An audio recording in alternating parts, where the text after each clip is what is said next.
बस सुबह होने में कुछ घंटों का फासला है।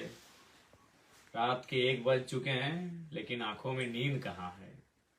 ये रात ऐतिहासिक है, ये लम्हा ऐतिहासिक है, ये पल यादगार है, क्योंकि झारखंड के इतिहास में पहली बार युवाओं की टोली चुनाव के मैदान में भाग ले रही है। तो सबसे पहले मैं अपने तमाम जेल कैंप के सिपाहियों से, कार्यकर्ता, केडर्स, फौज, उनसे निवेदन करूंगा, उन्हें संदेश देना चाहूंगा कि जितना जल्दी हो सके सुबह उठकर ईवीएम मशीन की जो जांच की प्रक्रिया हो, या फिर वोटिंग स्टार्ट की जो प्रक्रिया हो, सील खोलने की जो प्रक्रिया हो, उस प्रक्रिया में शुरुआत करने की कार्रवाई को देखेंगे। ये महत्वपूर्ण है। इसलिए तमाम बूथ लेवल के जो एजेंट हैं, जो आज के वोटिंग के लिए जेल कैंप पार्टी की ओर से एजेंट बनाए जाएंगे, वो सुबह मॉर्निंग में ही अपने अपने बूथ में चले जाएंगे जहां वोटिंग होने वाली हो। और जब वोटिंग खत्म हो जाए तो 17C का फॉर्म लेना ना भूलेंगे। सबसे महत्वपूर्ण है 17C का फॉर्म लेना। और एक बात, चूंकि लोकसभा के चुनाव में पेट्रवार के क्षेत्र में एक घटना घटी थी, पेट्रवार कसमार में, कि हमारे एक बूथ एजेंट जो अंदर थे, उन्हें शायद 1 नंबर लगा था और वो बाहर आ गए, अपने जगह किसी को बैठा के आए थे, जो कि भारी गलती है, भारी भूल है। इस प्रकार की किसी भी प्रकार की गलती से बचेंगे। सिस्टमेटिक तरीके से, नियमित तरीके से, अनुशासित तरीके से बूथ एजेंट की भूमिका का निर्वहन करेंगे। और साथ ही साथ तांत्रिक भारत देश है, बड़ा विचित्र लग रहा है रात के दृश्य को देखकर।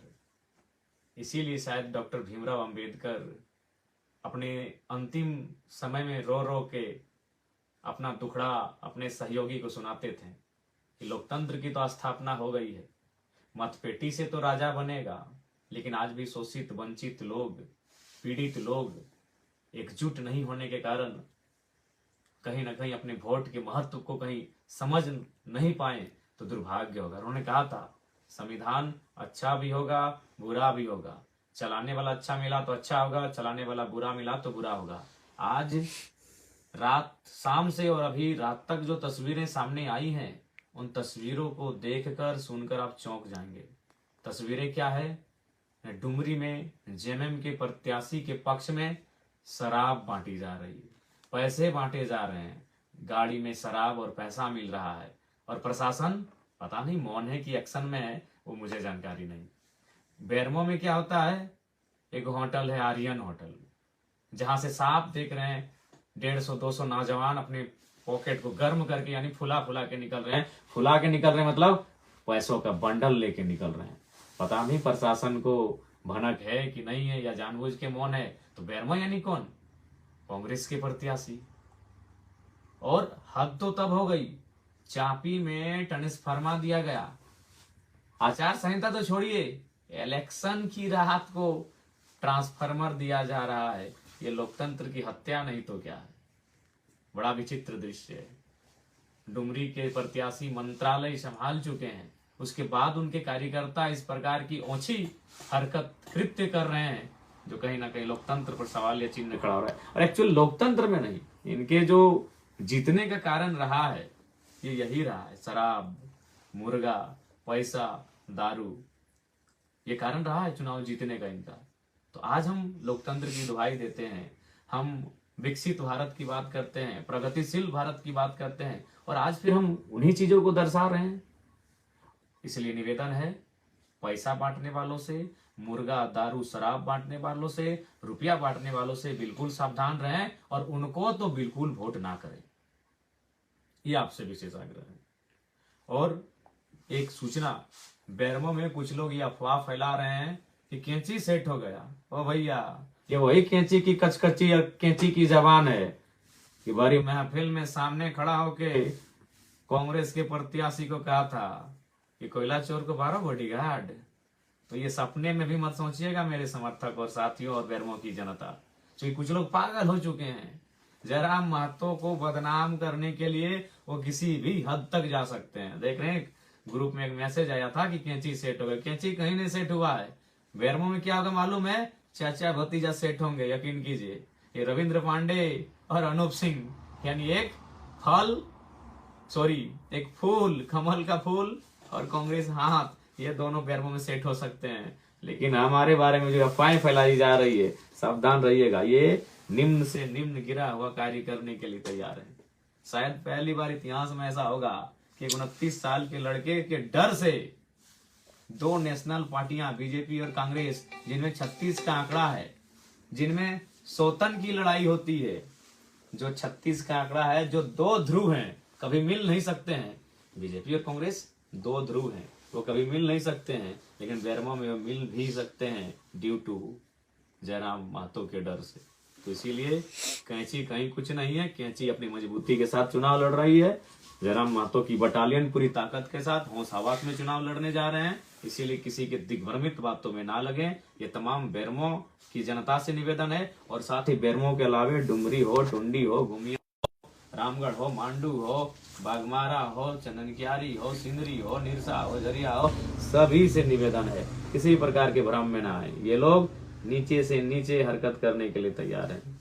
तो फिलहाल पुनः एक बार रिपीट करेंगे, तमाम जो बूथ के एजेंट मॉर्निंग जो 5-5:30 बजे के पास पहुंचेंगे, और जो प्रिजाइडिंग ऑफिसर होंगे, तमाम जो पदाधिकारी जो वोटिंग करवाने के लिए आए हैं, उनकी उपस्थिति में, बूथ एजेंट की उपस्थिति में ईवीएम के मशीन को टेस्टिंग किया जाएगा। आप उपस्थित रहेंगे, अपनी आंखों से देखेंगे, और जब चुनाव संपन्न हो जाएंगे, वोटिंग का काम, उस समय आप 17C फॉर्म लेना, उसे मेल मिलाप कराना ना भूलेंगे।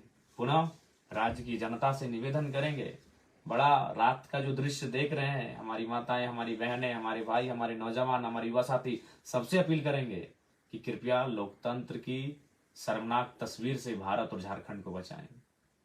बताइए, आज हमारे राज्य में मांस की बिक्री होती है, चाहे वो खसी हो या बकरे का मांस, उसका दाम आज 700-800 रुपए केजी है, और एक इंसान को ये लोकतंत्र के हत्यारे 500, 200, 250 रुपए देकर वोट आपका खरीद रहे हैं। सावधान रहिएगा।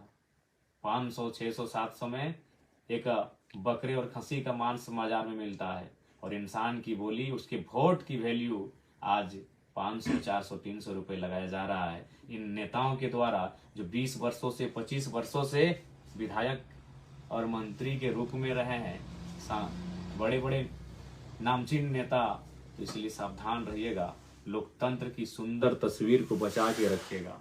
अभी आप सोए होंगे, जब मैं अपना ये वीडियो में संदेश दे रहा हूँ, आप शायद सो रहे होंगे, लेकिन जब सुबह उठिएगा, नहा धो के फ्रेश होके जब वोट देने जाइएगा, तो रात में जो आपके साथ घटित हुआ है, यानी जो पैसा मुर्गा दारू का खेल हुआ है, उसे भुलाकर, अपने बच्चों की आंखों में आंखें डालकर, उनसे आंख मिलाकर, उनके मासूम चेहरे को देखकर वोट डालने जाइएगा। और इसलिए जाइएगा कि अब जब आप वोट करेंगे तो पलायन कम हो, अब जब आप वोट करेंगे बेरोजगारी कम हो, अब जब आप वोट करेंगे मुद्दों की राजनीति हो, गरीबों के हित, गरीबों को बेहतर, उनकी उन्नति का रास्ता तैयार हो, इस विषय की राजनीति हो। ध्यान रखिएगा। आज हमारे राज्य की जनता कहती है, हम लाचार हैं, हम बेबस हैं, हम गरीब हैं। अगर आप चाहते हैं गरीबी मिटे, तो आपको यह भी चाहना होगा कि जो लोग 20-25 सालों से राजनीति में वो हटे, तभी गरीबी मिटेगी। आप चाहते हैं गरीबी मिटे, तो उन्हें राजनीति से हटाना होगा, क्योंकि वही लोग गरीबी और शोषण का कारण है। क्यों? ना उनके पास 12 जिला में बंगला है, उनके पास कई हजार करोड़ की संपत्ति है, तो आखिर वो किसकी है? आम जनता की है। यानी हमारे हिस्से की रोटियां विधायक मंत्री के पास है, हमारे हिस्से के भोजन विधायक मंत्री और नेताओं के पास है। इसलिए गरीबी का कारण कोई और नहीं, गरीबी का कारण कोई ईश्वर, अल्लाह, भगवान, खुदा, मारंग गुरु या बूढ़ा बाबा नहीं। गरीबी का कारण हमारे राजनेता हैं, जिनका जो पेट है ना, उसमें हिमालय का पहाड़ हट जाए, और उनकी इतनी प्यास है कि हिंद महासागर का पानी पी जाए, वही कारण है। अब बताइए, कोई अगर अकेला हिंद महासागर का पानी पिएगा तो बाकी लोग प्यासे न रह जाएंगे? कोई अकेला अगर हिमालय पर्वत जितना खा जाएगा तो बाकी लोग भूखे न रह जाएंगे? तो यही नेता, यही राजनेता कारण है हमारी गरीबी, लाचारी और बेबसी का। इसलिए इस बार वोट सामाजिक, आर्थिक, राजनीतिक न्याय के लिए करें। यदि जयराम महतो और उनकी बटालियन जीत के आती है तो आर्थिक न्याय का तात्पर्य है, जैसे मैंने उदाहरण दिया था कि बेरमो में जो विधायक, जो अभी कांग्रेस से प्रत्याशी और विधायक रहे हैं, उन्होंने 900 करोड़ का ठेका अकेले अपने साले को दिया। अगर वहां जयराम महतो होता तो 9 करोड़ का ठेका स्वर्ण समुदाय के बेटों बेटियों को, 9 करोड़ का ठेका पिछड़े वर्ग के बेटे बेटियों को, 9 करोड़ का ठेका अल्पसंख्यक वर्ग के बेटे बेटियों को, 9 करोड़ का ठेका शेड्यूल कास्ट के बेटे बेटियों को, 9 करोड़ का ठेका शेड्यूल ट्राइब के बेटे बेटियों को दिया जाता। इसी को कहते हैं आर्थिक न्याय। अनूप सिंह आर्थिक न्याय के पक्षधर नहीं है साथियों। रविंद्र पांडे जी आर्थिक न्याय के पक्षधर नहीं है। जयराम महतो आर्थिक न्याय का पक्षधर है। यहाँ जो अगर 10 काम होगा तो 10 काम 10 परिवार के लोगों को मिलेगा। और उन्होंने क्या किया है? जीजा जी को, साला जी को, भाई जी को, इसके अलावा कोई नहीं है। इसलिए अगर आर्थिक न्याय चाहते हैं, गरीबी, लाचारी, बेबसी हटे मिटे दूर हो, तो उसके लिए आपको राजनीति में सुधार करना होगा, क्योंकि राजनीति ही भारत देश को, झारखंड राज्य को संचालित करती है। नीति नियम बनाना राजनेताओं का काम होता है। इसलिए आपसे प्रार्थना है, आपसे गुजारिश है, रात को जो भी हुआ सो हुआ, सुबह जब वोट करने के लिए आप जाएंगे तो केवल और केवल अपने बच्चों को याद करेंगे। केवल और केवल अपने गांव में जो बच्चे पढ़ लिख कर प्रदेशों में चले जा रहे हैं मामूली एक नौकरी को पाने की चाहत में, उस दर्द, उस पीड़ा को याद करेंगे, क्योंकि यही वो शख्स है, ऐसे ही लोग हैं जिनके कारण आज ये हमारा हाल है। नहीं तो कैसे कोई एक दिन में करोड़ों का कोयला बेच रहा है, कोई एक दिन में अरबों का व्यापार कर रहा है, और हमारे पास आमदनी के लिए 500 रुपए की आमदनी के लिए व्यवस्था नहीं है। तो कारण वही लोग हैं। इसलिए आप सभी से प्रार्थना है, पूरे राज्यवासियों से प्रार्थना है, कल आज का जो 20 तारीख हो चुका है, जो वोटिंग होगा, कैंची छाप में आप बटन दबाएं और जेलकेम पार्टी के प्रत्याशियों को मजबूती से सदन में भेजें, ताकि वो सत्ता में काबिज हो सके और इस राज्य के लिए एक बेहतर नीति नियम बना सके, इस राज्य के युवाओं को सपनों को साकार कर सके। इस राज्य के महापुरुषों ने जिस उम्मीद के साथ अपने प्राणों को गंवाया है, उनके प्राणों के बलिदानों के उस बलिदान का सम्मान को बचा सके। पुनः आप सभी को धन्यवाद, नमस्कार, जोहार, आदाब।